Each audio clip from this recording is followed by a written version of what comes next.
Hey everyone, welcome back to the channel. Today we're diving into a topic that every parent and kid can relate to. Let's talk about the top 10 things kids lie to their parents about. You won't believe some of these. Parents, you need to see this. We're diving deep into the minds of kids and exposing the top 10 things they lie to their parents about. You guys know I love a good challenge, and figuring out what kids are really thinking is a challenge I'm ready to take on. We're talking classic lies, sneaky tactics, and some stuff even I wouldn't have thought of. Parents, get ready to have your minds blown because some of these will really make you question everything. I finished my homework. Alright, let's kick things off with a lie so common it's practically a rite of passage. I finished my homework. Yeah, right. We've all been there staring at that mountain of textbooks, wishing we could just launch them into orbit. But why do kids do it? Well, sometimes it's just plain old procrastination. That PS5 isn't gonna play itself, right? And let's be real, sometimes homework is just plain boring. I mean, who wants to memorize the periodic table when there are epic Fortnite battles to be won? But parents, don't worry, we've got you covered. One thing that always works for me is a good old-fashioned challenge. Set those timers, crank up the energy, and turn homework time into a race against the clock. And to sweeten the deal, how about a reward for a job well done? A little incentive never hurt anyone, right? Next up, we're tackling the digital age's biggest dilemma: screen time. It's a topic that's on every parent's mind these days. We're talking sneaky phone usage under the covers, secret tablet sessions when they think you're not looking. It's almost like a covert operation happening right under your nose. Kids are practically ninjas when it comes to hiding their screen time. They have mastered the art of stealth and secrecy. And it's no wonder, right? The online world is full of games, videos, and enough distractions to make even the most focused adult's head spin. It's a digital playground that's hard to resist. But here's the thing. Too much screen time can be seriously unhealthy. It's not just about the time spent, but the quality of that time. We're talking eye strain, trouble sleeping, and even missing out on real-life experiences. These are real issues that can affect their overall well-being. So how do we combat this digital dilemma? It's a challenge, but not an impossible one. Transparency is key, my friends. Open communication can make a world of difference. Instead of banning technology altogether, because let's face it, that's just not realistic, try setting clear boundaries and expectations. Make it a collaborative effort. Create a family media plan where you decide together how much screen time is appropriate and what types of content are off limits. This way, everyone is on the same page. And most importantly, lead by example. Put down your own phones and engage in some good old-fashioned family fun. Show them that life beyond the screen is just as exciting, if not more. Okay parents, you know what I'm talking about here. It's a scene all too familiar in households everywhere. You work tirelessly to prepare a nutritious meal, only to find half of it shoved under the table or disguised as already eaten. It's like a magic trick, but not the kind you signed up for. From sneaking extra snacks to swearing they totally ate their vegetables, when they really just fed them to the dog.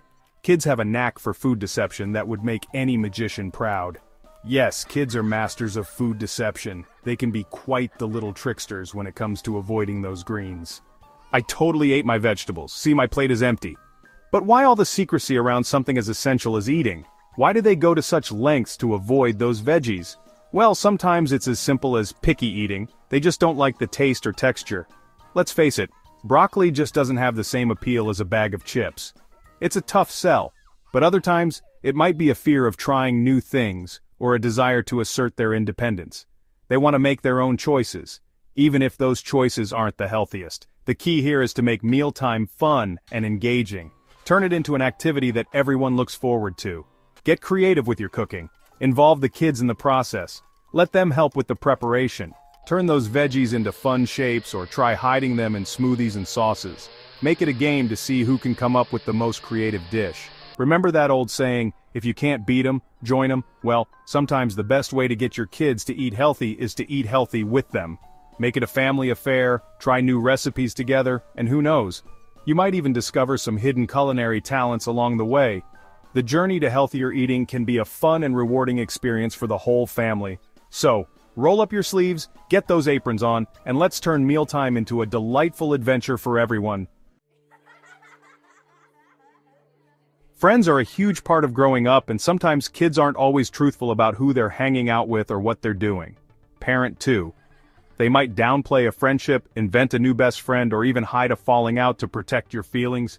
It's like they're living double lives, these little secret agents. But why all the cloak and dagger routines? Parent 2? Well, sometimes it's peer pressure. They might be worried about your reaction to their friend group or afraid of being judged. Other times it's about protecting their own privacy and independence. They're figuring out who they are and who they want to be, and that often involves testing boundaries and exploring different social circles.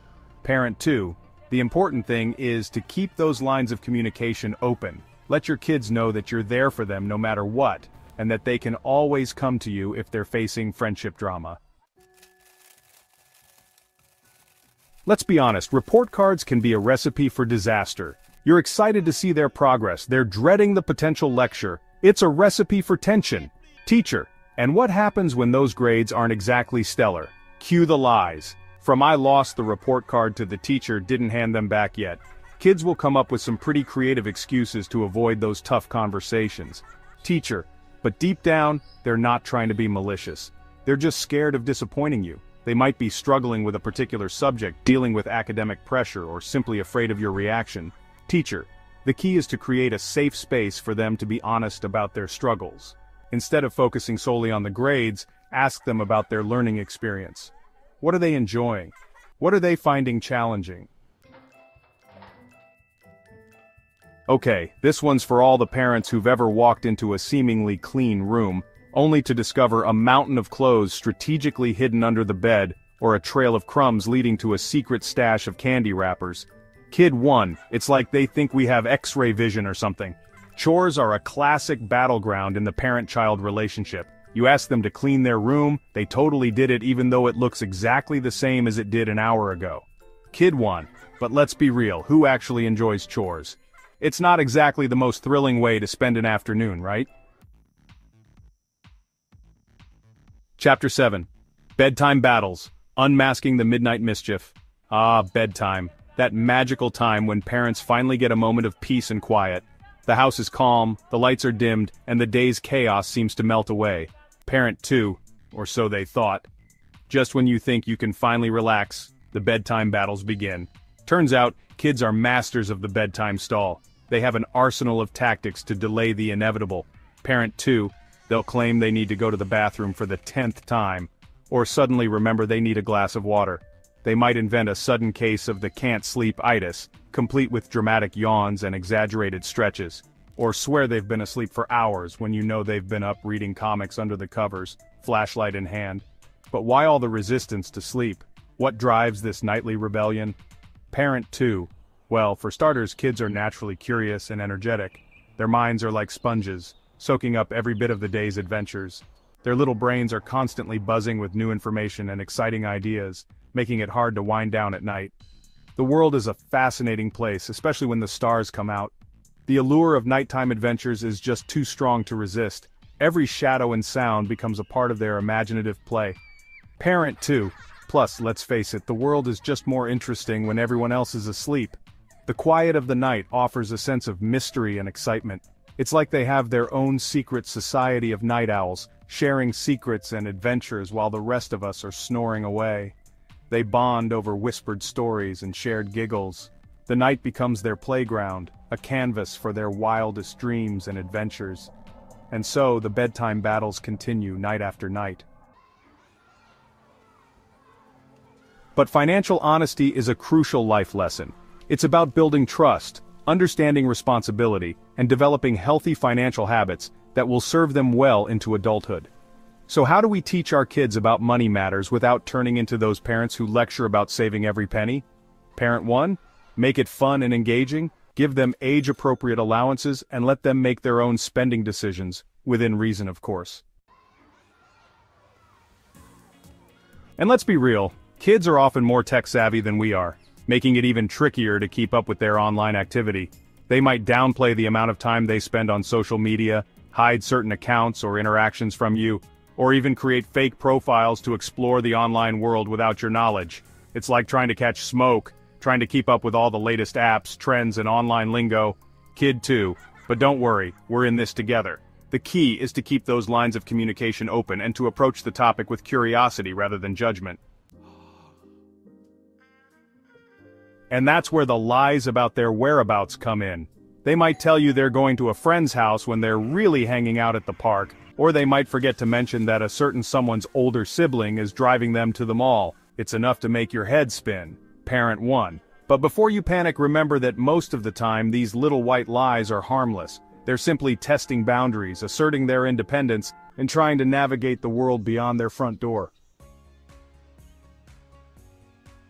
But remember, behind every little white lie, there's usually a deeper reason. It's our job as parents to dig a little deeper, to understand the why behind the what, and to create a space where honesty and open communication can thrive. Parent 2. Thanks for watching. If you found this video helpful, make sure to like, comment, and subscribe for more great content. And remember, honesty is always the best policy.